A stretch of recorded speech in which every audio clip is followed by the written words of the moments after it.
Curriculum அப்படிங்கிற ஒன்று ஃபர்ஸ்ட்டாக introduce பண்ணியிருக்கோம். அந்த டிசைன் திங்கிங் கரிக்குலம் மூலமாக நீங்கள் மாதம் ஒவ்வொரு மந்த்லி 5 பில்லர் ஆக்டிவிட்டி நீங்கள் பண்ணுவீங்களா எல்லாருமே?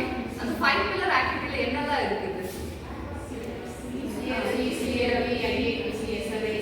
இந்த மாதிரி 5 பில்லர் ஆக்டிவிட்டி மந்த்லி உங்களோட சப்ஜெக்டை தாண்டி பண்ணுறீங்க. அதில் இன்னைக்கு நாம எஸ்சிடி எடுத்துக்கலாம். எஸ்சிடி அப்படிங்கிறது ஸ்கில் அண்ட் கெரியர் டெவலப்மெண்ட் வந்துட்டு இப்போ எல்லாத்துக்குள்ளேயும் ஒரு ஸ்கில் இருக்கும். அந்த ஸ்கில் என்னென்ன அப்படிங்கிறத நம்ம கண்டுபிடிச்சு அதை நாம வெளிப்படுத்தணும்னா நமக்கு ஒரு ஆப்பர்ச்சுனிட்டி வேணும். அந்த மாதிரி இங்கே வந்ததுல இருந்து உங்களுக்குள்ள என்னென்ன ஸ்கில் இருக்குன்னு நீங்க அதை ஐடென்டிஃபை பண்ணியிருக்கீங்க. அதை நீங்க வெளிப்படுறதுக்கு என்னெல்லாம் உங்களுக்கு ஆப்பர்ச்சுனிட்டி கிடைச்சிருக்கு, அதன் மூலமா என்னெல்லாம் எந்த அளவுக்கு நீங்க காம்படிஷன் ஆகட்டும் எதுவாகட்டும் நீங்க ஹையர் லெவலுக்கு போயிருக்கீங்க அப்படின்ற உங்களோட எக்ஸ்பீரியன்ஸ் இல்லை நீங்க ஷேர் பண்ணலாம்.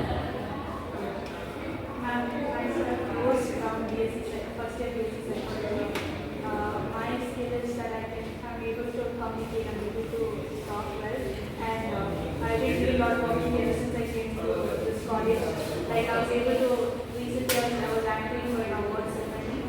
Then I participated in different debate competitions which were given on from this college. It was helped me to understand where I could improve, where I could things which I can avoid using in the air when I'm speaking.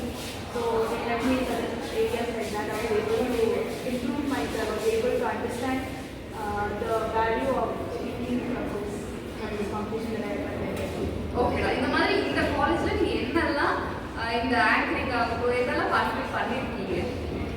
In this college, ma'am, I have done anchoring for Ferrari. Then I have done the drama club during that time. I had done drama club. I had been a part of the drama club. So I was doing the narration for that. And then awards every day I participated. Then debate competition. We had a debate also. It's not debate. We were doing a selection for that debate college. ஓகேடா, very good. அப்போ இவரோட speaking ஸ்கில்ஸை வெளிக்கொண்டு வர்றதுக்கு இந்த காலேஜ்லேயே நிறைய opportunities எங்களுக்கு கிடைச்சிருக்கு. அந்த மாதிரி வேற என்னெல்லாம் ஆப்பர்ச்சுனிட்டி உங்களுக்கு கிடைச்சிருக்கு? Psychology. Now actually I can dance. From school days I dance. First college join பண்ணது கூட்டல் ஆக்டிவிட்டி வந்து கேரக்டர் பெர்ஃபார்ம் பண்ணிருக்காங்க. So I can dance dance. That is very tricky for the dance journey.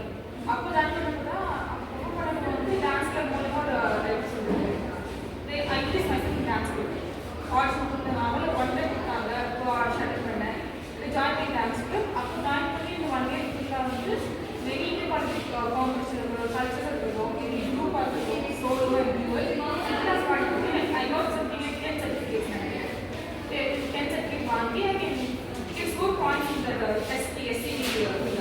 But many points in the pillar and it will be like I have good name in my dance group. Very good. அப்போ இந்த SCD இந்த pillar மூலமா இவங்களோட dance அப்படிங்கிற talent வெளிக்கொண்டு வந்திருக்கு. இந்த மாதிரி வேற என்னெல்லாம் டேலண்ட்டை வெளிக்கொண்டு வந்திருக்கீங்க? நான் மைதா ஃபர்ஸ்ட் பிஎஸ்சி சைக்காலஜி. எனக்கு வந்து I love to write codes. நான் ஃபர்ஸ்ட் சின்ன வயசுலேருந்து நிறைய கோட்ஸ் வந்து ரைட் பண்ணுவேன். பட் ஆனால் முன்னாடி ரைட் பண்ணலாம் I just write code and அதை லீவ் பண்ணிடுவேன். நான் அதை சேவ் பண்ணுறது இது பண்ணுவேன். ஆனால் இந்த காலேஜ் வந்ததுக்கப்புறம் கோட்ஸ் ரைட் பண்ணுவேன், அதை நான் சேவ் பண்ணியிருப்பேன். நியர்லி ஒரு 5 to 7 கோட்ஸ் வந்து நான் வந்து ரைட் பண்ணியிருப்பேன். அப்புறம் நான் ஸ்டாஃப்ஸ் கிட்ட டிஸ்கஸ் பண்ணக்குள்ள they approach me to publish the quotes. அதை ரைட் பண்ணி ஏன் சும்மா வச்சுருக்கணும், அதை ஒரு மாதிரி ஃபுல்லாக பப்ளிஷ் பண்ணாட்டு நிறையா ஸ்டாஃப்ஸ் வந்து ஐடியா கொடுத்தாங்க. தென் நான் ரைட் பண்ண கோட்ஸ் வந்து காலேஜ் மேகசினில் வந்து போட்டிருக்காங்க கேட்டாங்க. ஸோ காலேஜ் வந்து ஒரு நல்ல platform to show our talent. Okay, very good. ஏன்னா நானே எங்ககிட்ட 2 கவிதை வாங்கியிருக்கேன். அந்த மாதிரி நல்லா கவிதை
மாதிரி நிறைய ஆப்ஷன் கிடைக்கும். அதெல்லாம் உங்களோட ஸ்கில்ல நீங்க அப்படியே வைக்காம இப்போ ஆக்சுவலி எப்படி அவங்களோட கவிதையெல்லாம் வெளிக்கொண்டு வந்தாங்களோ அந்த மாதிரி ஒவ்வொருத்தரும் உங்களோட டேலண்ட்டை வெளிப்படுத்துறதுக்கு இங்கே நிறைய ஆப்ஷன் இருக்கு அப்படின்னு நீங்க நினைக்கிறீங்களா?